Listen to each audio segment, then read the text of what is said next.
Hello and welcome to the 2016 Excavator Safety Meeting. My name is Chris Ortman and I'm the Area Director for the Milwaukee OSHA office. I'd like to review an incident that our office responded to in the summer of 2015. A crew was installing a lateral at a job site in southeastern Wisconsin. On the day of the incident, a worker entered an unprotected trench that was over 40 feet long and over 9 feet deep. The width of the trench varied from 8 to 21 feet. The worker had been in the trench for just a couple of minutes when a sidewall sheared and buried the worker to his chest in soil. Benches had been cut on both sides of the trench, but even with benches installed, the depth of the trench still exceeded the standards required. In addition, a ladder was not located in the trench for access and egress. The foreman at the site was identified as a competent person. The foreman stated he forgot the trench box at the shop, which was about a half an hour away, so he attempted to bench the trench for compliance. He didn't properly evaluate the soil prior to allowing employees in the trench. The worker was able to be retrieved from the trench with the aid of his coworkers and emergency responders. He was taken to a local hospital and was diagnosed with a lacerated liver. The worker missed a week of work and was placed on light duty for an additional 2 weeks afterward. The employer received 4 serious citations for this inspection, including failure to wear hard hats for workers in the trench, failure to have a means of trench access and egress, failure to inspect the excavation prior to starting work, and failure to protect workers in the trench from cave-ins. In this case, the worker is lucky to be alive. On a national basis, 2 workers are killed every month in trench cave-ins. Because of this incident, we'd like to review portions of the past year's videos. In 2011, Mark Heisel from our Eau Claire office reviewed the use of trench boxes. At any time when you have an excavation that's 4 feet deep or greater, you need a good sound means of entrance or egress from the excavation located every 25 feet along the excavation. In addition to egress, anytime that you have an excavation that's more than 5 feet deep, you need to have protective systems for employees' protection in the event of a cave-in. One of the most preferred method, and the best method actually, is the trench box. A trench box is demonstrated right here and should be located in an excavation that's greater than 5 feet for the employee's protection. There's many other methods, shoring, sloping, and so on, depending on the classification of the soil that's being excavated. No more than 2 feet should the trench box be above the bottom of the trench for the protection of cave-in underneath the box. And employees should remain in the box at all times while they're performing work, and the box should never be moved with an employee in the box.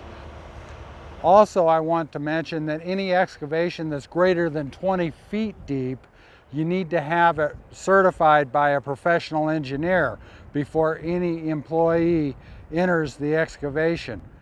In 2012, former Area Director George Oaksis discussed trench protection using hydraulic shoring. Today we're going to demonstrate and talk a little bit about one of the support systems, hydraulic shoring. Some people will call it speed shoring. This is a system which can be utilized that actually prevents a cave-in. Unlike a shield system protects against the effects of a cave-in and of itself would not necessarily stop the cave-in from happening. One of the advantages of having a speed shoring system or aluminum shores is that they can be affixed, they can be put into the system without putting people into danger, generally from the top down. Again, people will take chances because it's only going to take a minute or so to perform the act. Well, let's put it to you this way. A couple of well-trained people could put this shoring system in what, a matter of 5 minutes. Now, bear in mind you're down on your hands and knees in this part of the trench which collapsed. How long would it take to dig the body out? Here's how we've demonstrated the ramp. You note the slope. You could walk up and down on 2 feet, not on all 4s. This was compacted. As you walk 2 steps up, you're not taking 1 step back. So this would be a properly designed earthen ramp for access and egress. In 2013, Assistant Area Director Chad Greenwood and Jim Lutz Compliance Assistant Specialist, discussed competent person, sloping, and benching of soil. Sloping and benching is another option that you can use to protect employees from cave-ins while working in trenches. All trenches over 5 feet in depth have to have some type of cave-in protection.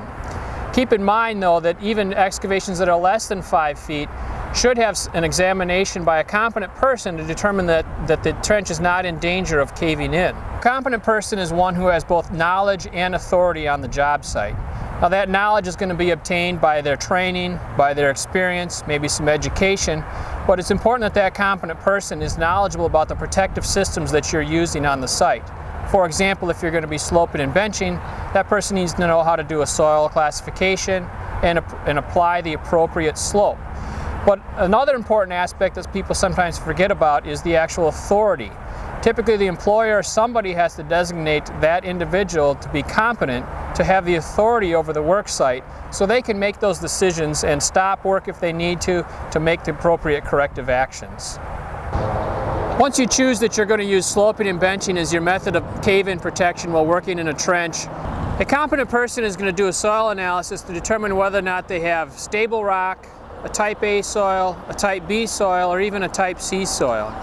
In order to do that analysis, they have to do at least one visual analysis and one manual analysis.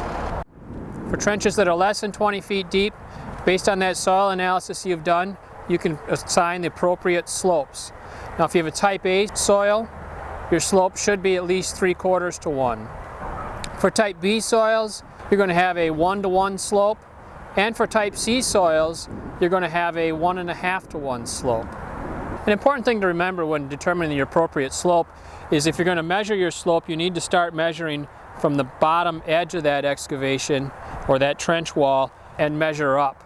In addition to sloping, another option you have is to actually bench the trench. Now a bench is actually a situation where you're going to step up the wall of the trench, and there's a couple different benches you can do. There's a simple bench and there's a multiple bench. A simple bench is where you put in one bench where you can come up vertically approximately 4 feet, then you go horizontally approximately 4 feet to make like a step. If your trench is deeper than 4 feet, then from there you can apply the appropriate slope moving up the rest of the way of the trench.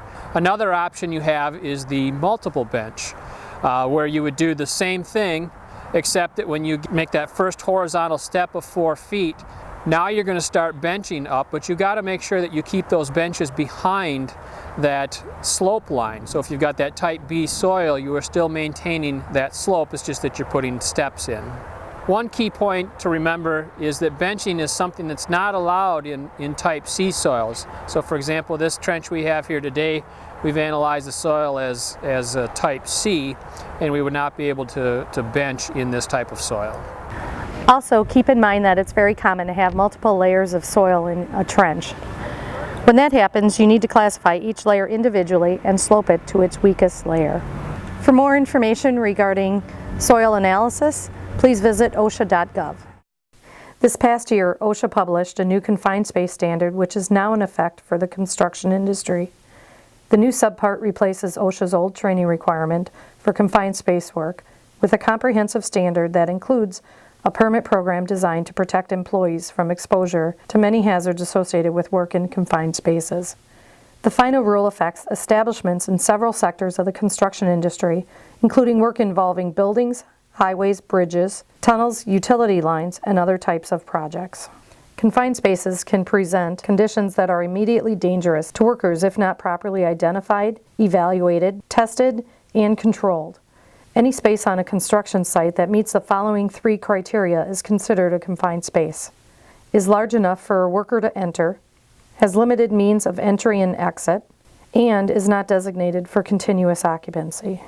A space may also be a permit-required confined space if it has a hazardous atmosphere, the potential for engulfment or suffocation, a layout that might trap a worker through converging walls or a sloped floor, or any other serious safety or health hazard.